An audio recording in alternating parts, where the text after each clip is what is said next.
幸好白玉命大，没伤及内腑，过不了多久，应该就能醒来。太好了，谢谢萧大哥，你辛苦了。是我和无暇，应该谢谢你才对。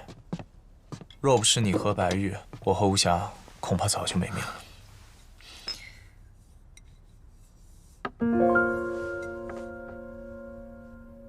居然会是你！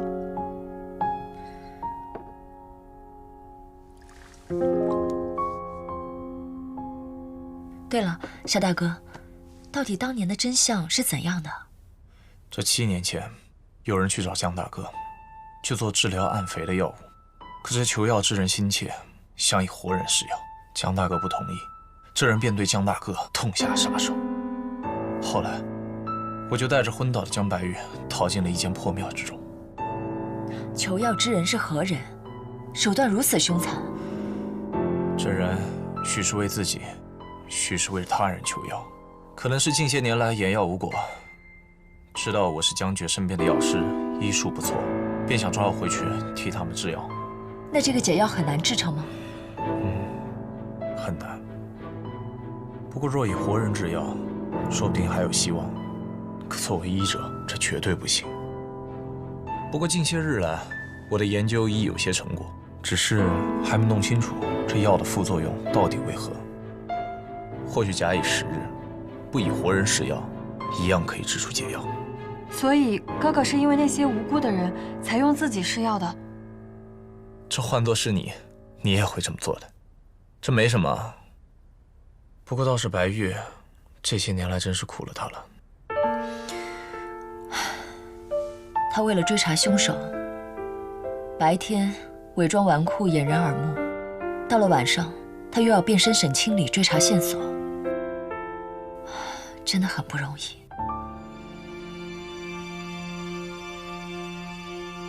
你醒了，来，慢点。太好了。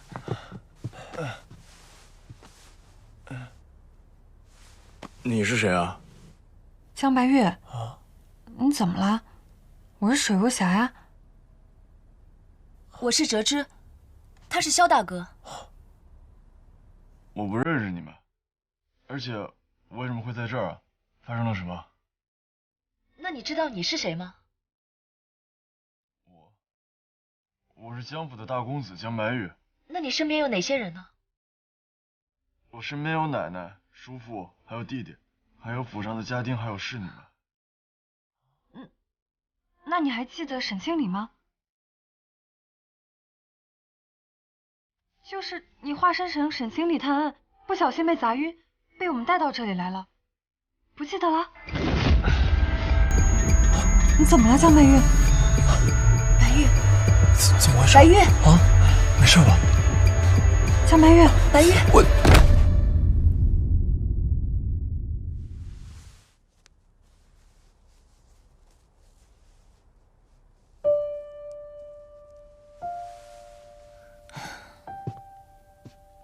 白玉这病真是蹊跷，记得自己是江白玉，却不记得自己是沈清里。身手还在，却忘记了我是他师父。记得一家子人，却忘记了要报仇。他怎么连性格也变了，一点纨绔的影子都见不到？他的纨绔本来就是装的，如今算是卸下面具，做回自己了。可是不该忘的也忘了，连我也忘了。他这种症状，应该是头部受到重创之后产生了应激反应，暂时失去了部分记忆。哥，你还有办法吗？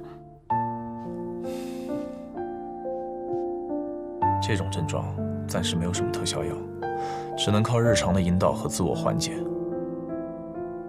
不过我已替他施针，身体并无大恙，大概过半个时辰左右，他就会醒来。到时你先带他回去，等下次你从江府把他接出来，我再替他施针。好。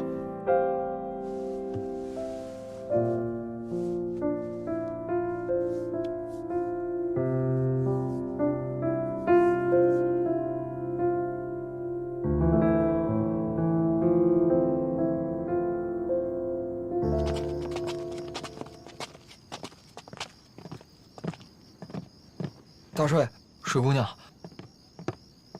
大少爷和水姑娘的关系啊，可真好。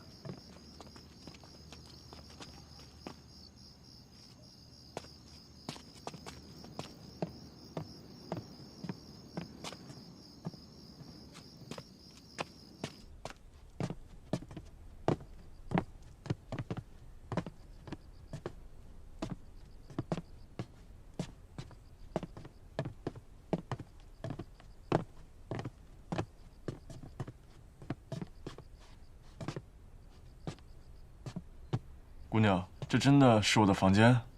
是啊，那为什么会多出一张床啊？这张床是我睡的，当时是为了辅佐你方便，我很早就搬在了这里。啊，那姑娘可真是不一般啊。那既然我们没有什么别的关系，那就挺好的。我们的关系确实不一般。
哎，主上，这药粉沾上皮肤极难清洗，咱们往这边一铺。跟了我这么多年，关键时刻竟然背着我搞什么压毒，真是死有余辜。这些年我早就看不惯他，心术不正，吃里扒外，还经常背后说您的不是，真是死有余辜。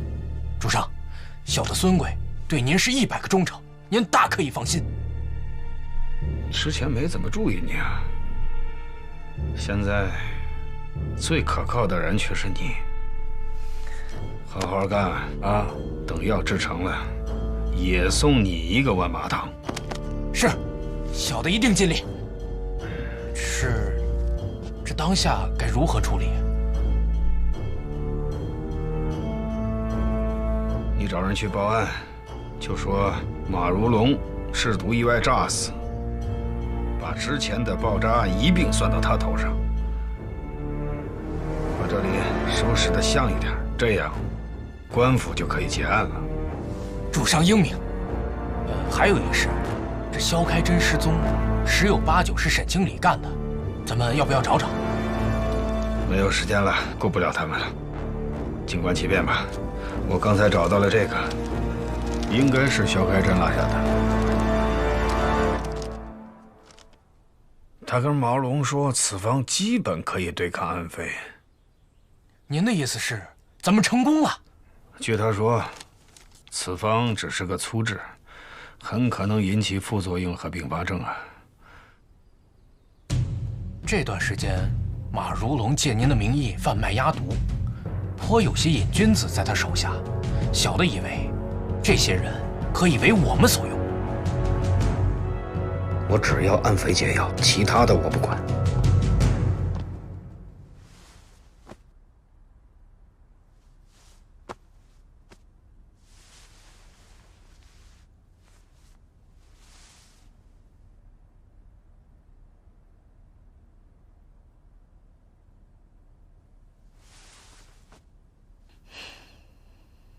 面具下面竟然是这张脸，当时怎么就看不出来呢？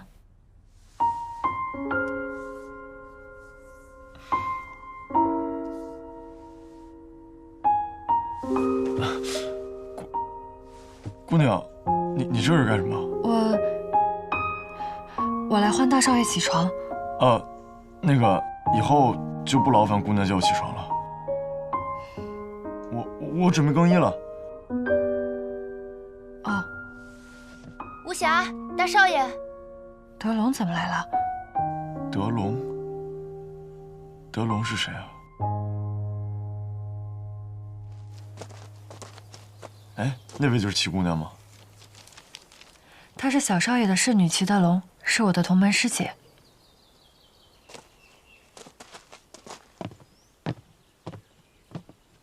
弟弟，齐姑娘。哥哥，你今天怎么会如此客气啊？兄恭弟友，应该的。弟弟的归纳能力就是强，这样省去我们好多时间。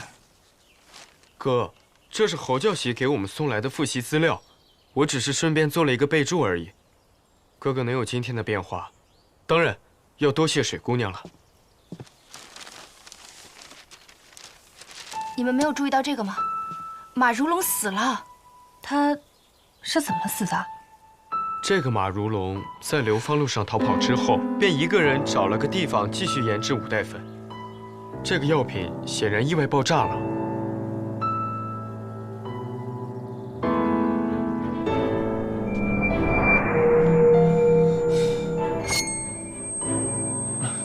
哎，哥，哥，你怎么了？啊，我没事儿，我就是有些头晕，我先回去了。我扶你回去。不用，我自己回去就行。无暇，你和大少爷今日怎么怪怪的？没有，最近可能要考试了，他压力太大，我去看看他。好。大少爷，我带了凝神丸，可以治疗头痛。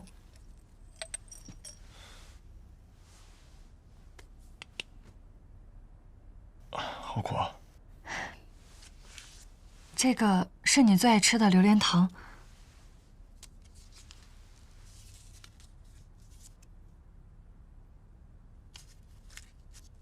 我脑中确实出现了很多空白的地方，所以，我到底经历了什么？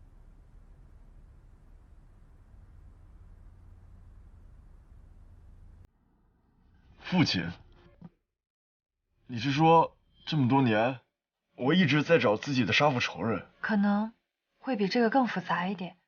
你一个人分饰两角，纨绔的江白玉，还有大侠沈清礼。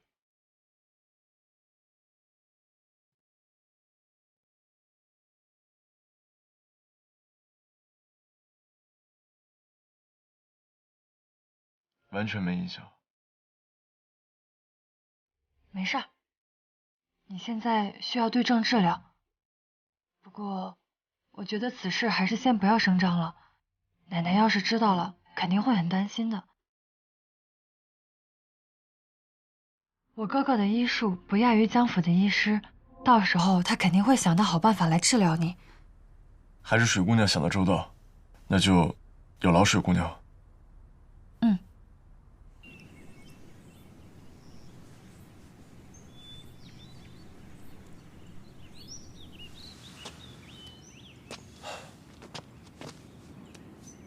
哥，他没事吧？穴位受到刺激会产生困意，无碍。那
这个鸦毒会不会？我才听我兄弟们说起过，近日里有人暗地里发放鸦毒，说这玩意儿比古代粉更便宜，吸起来更带劲。果然是他们。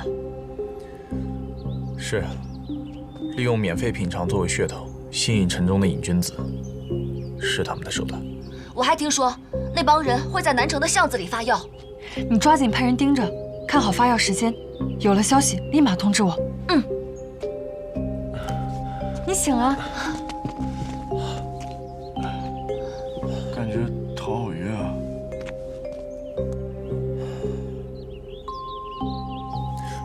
来，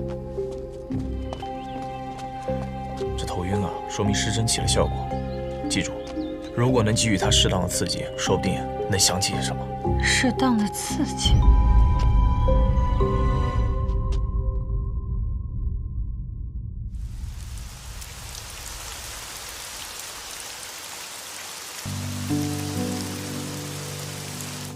坐下嘛。这里可是全崇安最好的景色了。这里可是我们以前约会的地方，希望你能想起来些什么。以前我们感情特别好的时候，但又不能像别的情侣一样出入各种地方，你就别出一格，把我带到这里来约会。每次约会我们都特别开心。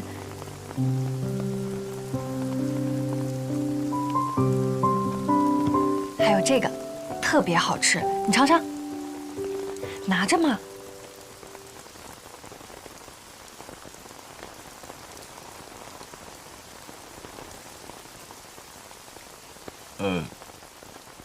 这么看，崇安是挺美的。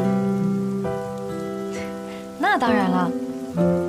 记得你当时跟我说，你觉得这里没什么，但是自从你出现了以后，崇安就变得不一样了。我对你其实也是一样的。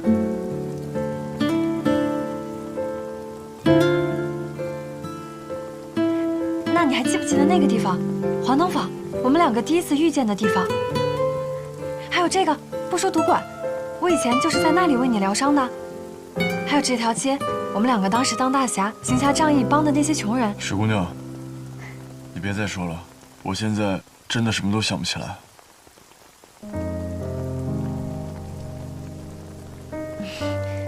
没关系，还有一样东西，你看看这个，这个也是那次约会的，你为我准备的，属于我们两个的。你说的话，我都相信，但是我看见的、听见的，只会让我更加的痛苦。我现在真的什么都想不起来。还有你，我对你真的没有那么熟悉的感觉。要不今天就到这儿吧，对不起。江白玉。对了，还有，以后你还是叫我大少爷吧。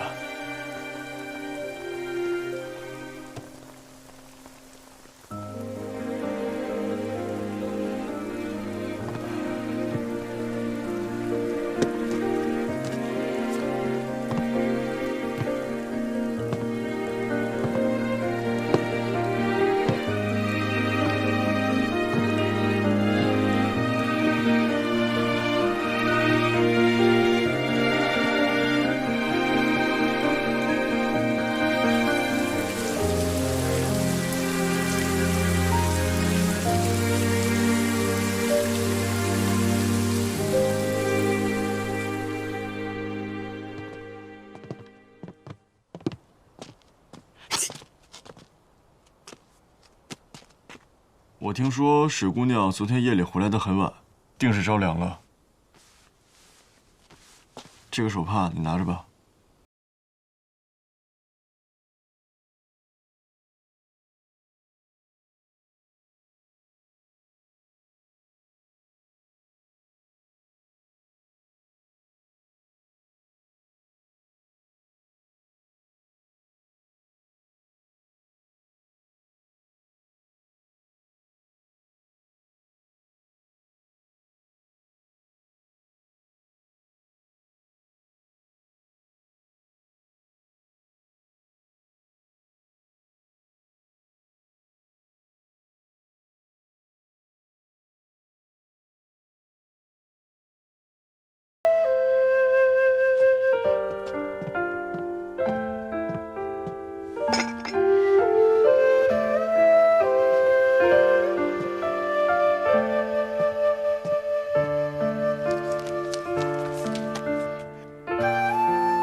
这是什么东西？怎么这么眼熟？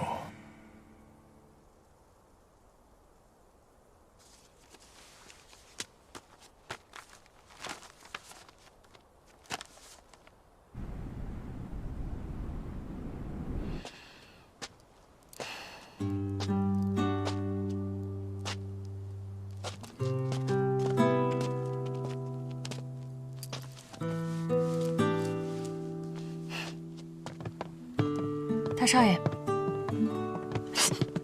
石姑娘，你伤完好些了吗？我给你买了清热丸。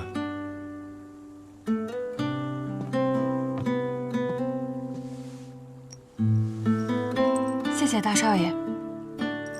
记得你以前都会给我买香菱丸，因为香菱丸它没有苦味，吃起来就像吃山楂糕一样。确实有道理。你以前还会说，风寒多喝酒，治病不上头。要不，大少爷今晚陪我喝一杯？好。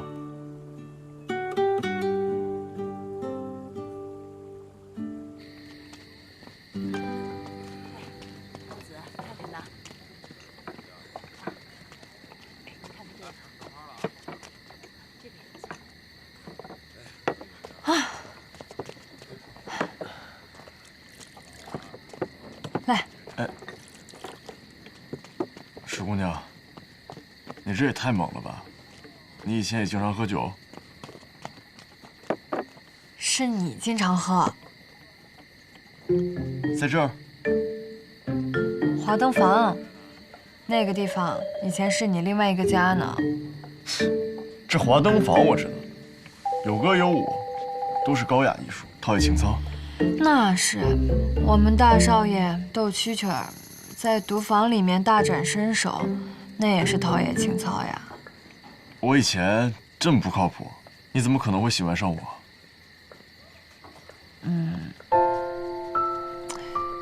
这个，就像他们两个，有的时候呢，你就像这个竹叶青，外苦内柔，喝了一口你就忘不掉了。但是有的时候呢，又像这个秋露白，花里胡哨的，第一口就炸得慌，但是后劲儿特别强，还没反应过来呢就醉了。这么复杂？那可不是，白天一个样，晚上一个样。那你是什么酒？我嘛，我是美酒。自恋？没你自恋，你以前还天天说自己帅。我现在也觉得自己帅。受不了。来。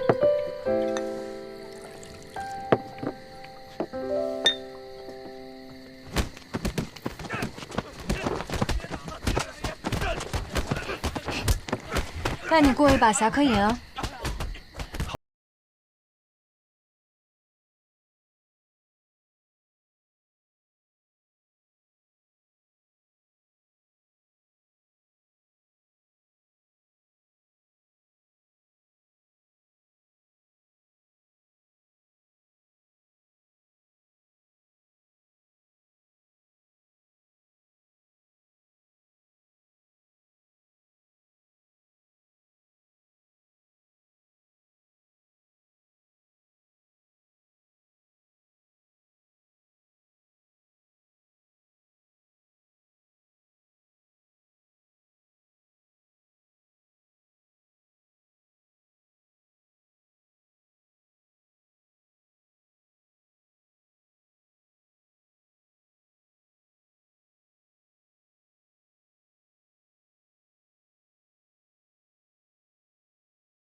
到了，快！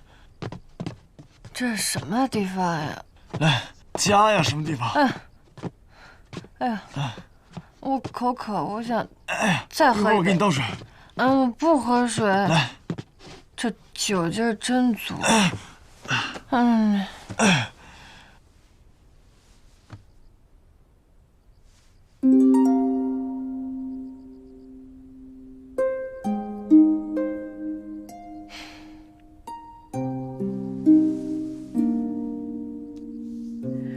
我当时怎么没发现？面具下是这副模样。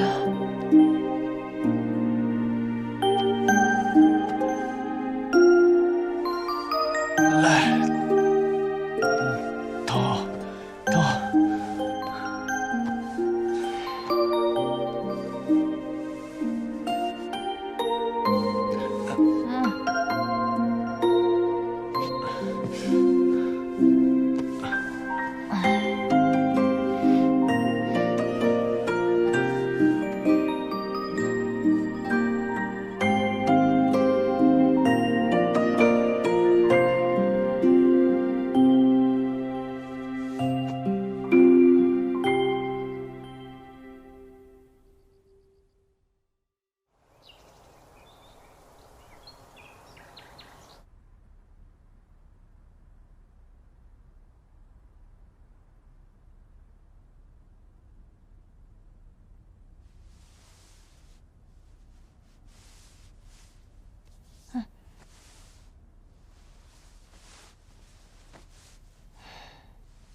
你的手不是麻了吧？没事没事，真没事？真没事。水姑娘，你的信我给你放这儿了。谢了。你的信。我去看一下。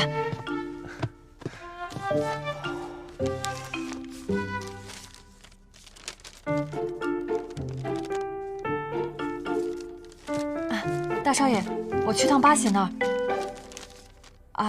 八喜是我一个好朋友。那我先去了。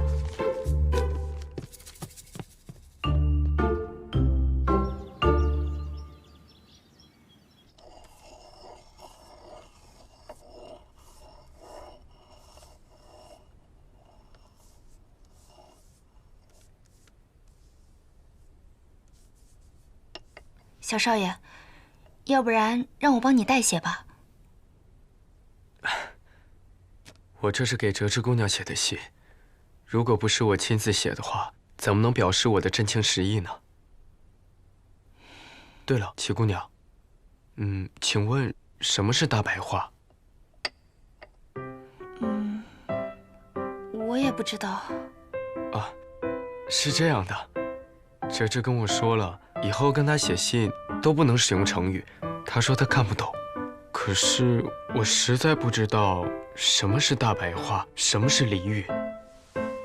要不，我帮你想想吧。你说。余音袅袅。那就好听，像鸟叫一样。那这是什么鸟？百灵鸟。百灵鸟。以物喻人，实在是个好办法。多谢齐姑娘。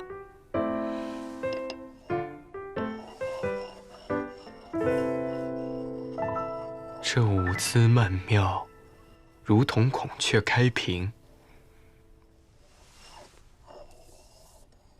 皮肤白皙，好比天鹅。气质高贵，如同凤凰翱翔。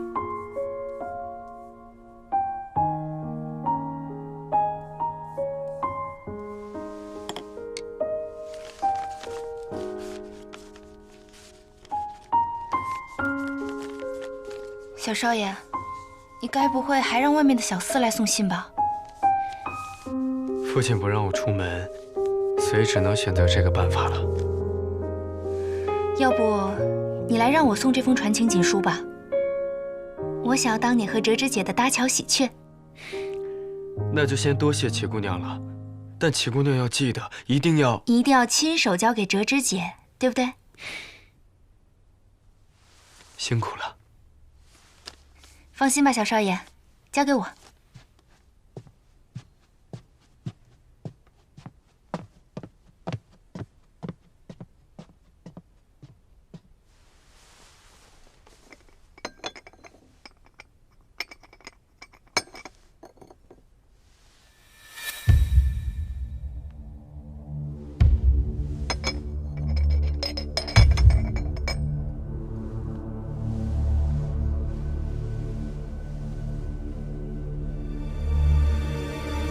灵儿，该吃药了。爹，快您来了。来，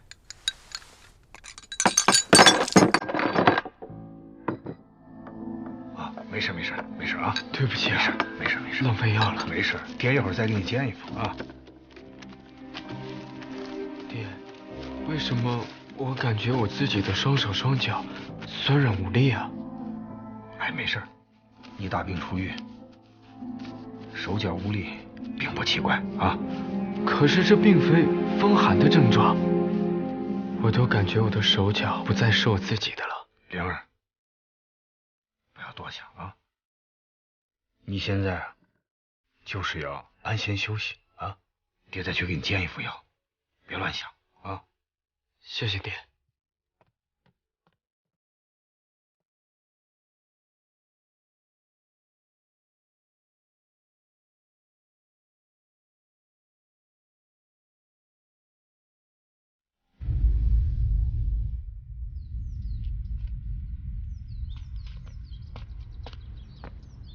折枝姐，齐姑娘，怎么是你来送啊？家里的小厮毛手毛脚的，我不放心，所以我就自己送过来了。原来你和小少爷就是在这儿传书的。最近你们府里人盯得太紧了，去华灯坊也不方便，所以就在这儿了。对了，小少爷身体怎么样了？小少爷无大碍了，就是还有一些虚弱。不过你放心吧，小少爷也托我告诉你，让你不要担心。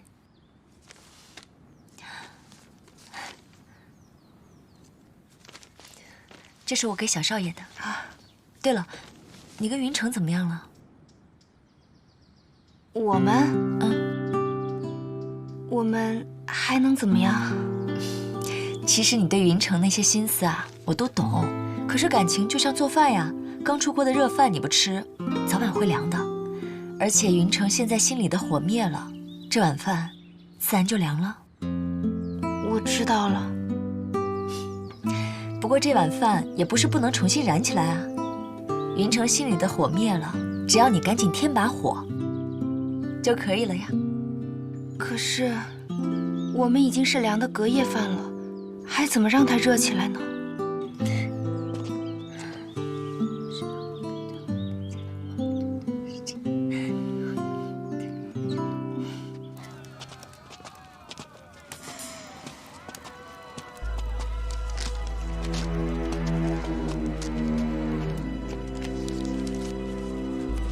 姐，他们已经见过你的脸了，这次我去那巷子探探底。千万要小心，别暴露自己。你放心。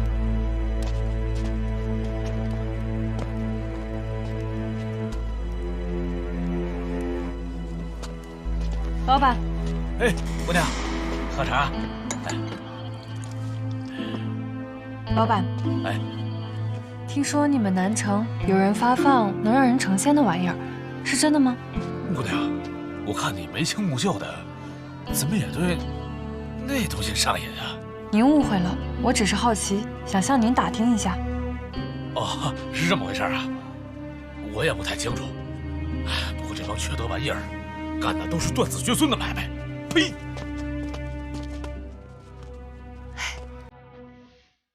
老板，怎么样？里面根本没人发药。没人发药，怎么会这样呢？招人试药不应该是最安全的方式吗？难道他们改了计划？我在里面等了半天，听见有人说，傍晚的时候，北城烟馆也有人在派发鸦毒，但不知真假。姐，他们是不是临时换了地点？不，此地只是个幌子，许是那幕后黑手为了安全起见，故意搞了个声东击西。他们真正的计划应该是在北城的烟馆抓人。那来不及了，我们赶紧过去。这次换我去北城查，你先去哥哥那里等我。那你小心一点。嗯。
绝不能来府上找我。主上，事关重大，小的迫不得已贸然前来。今晚，小的在城门遇见了江白玉。小人发现，他左手指甲缝里有黑色的粉末。当真？千真万确。这种药粉色泽不常见，小的心生疑虑，便前来禀报。你是什么意思？当日沈清礼在场。今日江白玉手中又有粉末，会不会这江白玉便是那沈经理？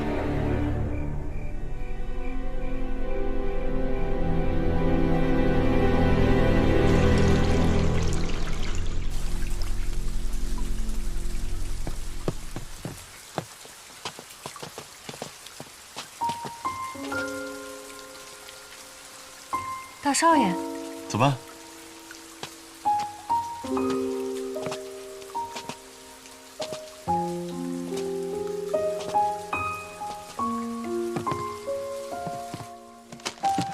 等我一下。嗯。这是我买的，一起吃吧。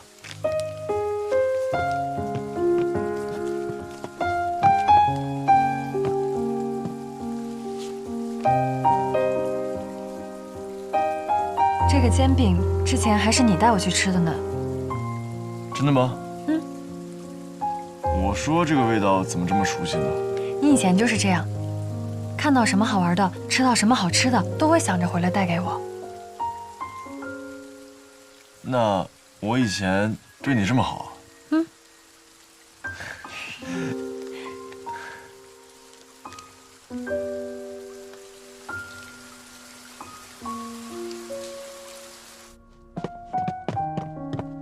你坐。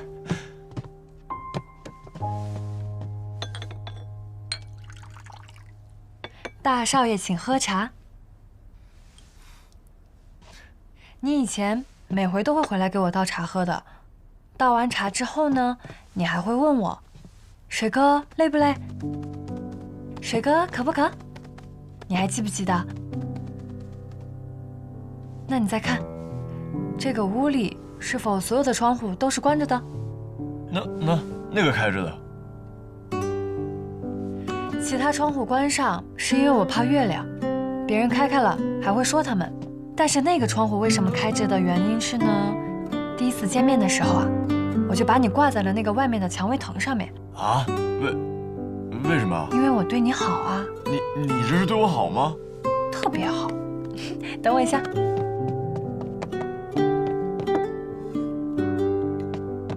这个还记得不？没印象了。那你这样看呢？看那朵花，变鸡蛋，哎，变煎饼。这个也是你送给我的，你也是知道我怕月亮，就做了这个变形的千里镜送给我。自那之后，我就再也不怕月亮了。你跟我过来，坐下。这个地方还记不记得？你可喜欢这儿了，说坐在这里啊会变漂亮。不记得？你说你怎么什么都不记得了？六娃记不记得？六娃？六娃你都不记得了？你那么喜欢的六娃，你当时还在他的脚上包了东西呢。记不起来了没关系。还有一次，我差点离开江府，你冒着大雨把我带回来的。那个时候啊，你就说欢迎回家。自那之后，我就把这里当成了家，真的有家的感觉，特别温暖。怎么现在才想起来你对我这么好啊？当时怎么就没察觉到？没有察觉到你原来就是最好的江白玉。我原来真的有你说的那么好吗？特别特别好，好到我现在都有点不舍得欺负你。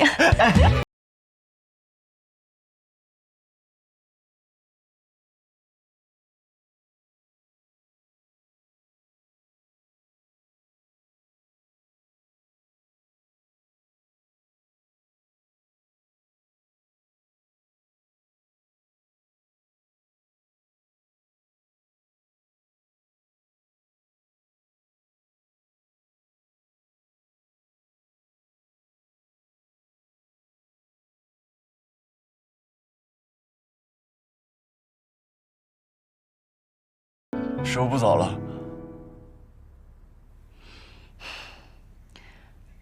知道了，晚安，大少爷。哎，水姑娘，要不你今天就住这儿吧？